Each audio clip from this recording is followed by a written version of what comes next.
Hörmətli izləyicilər, kanala abunə olub like etməyi unutmayın. Günün xəbərləri təqdim edir. Azərbaycanda oktyabrın 22-də arabir yağış yağacağı gözlənilir. Mətbuat az xəbər verir ki, bu barədə Milli Hidrometeorologiya Xidmətindən məlumat verilib. Bakıda və Abşeron yarımadasında havanın dəyişkən buludlu olacağı, arabir tutulacağı, əsasən yağmursuz keçəcəyi gözlənilir.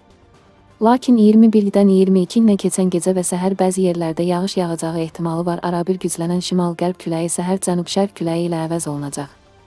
Havanın temperaturu gecə 13-15, gündüz 17-20 dərəcə isti olacaq. Azərbaycanın rayonlarında bəzi yerlərdə arabir yağış yağacağı, şimşək çaxacağı gözlənilir.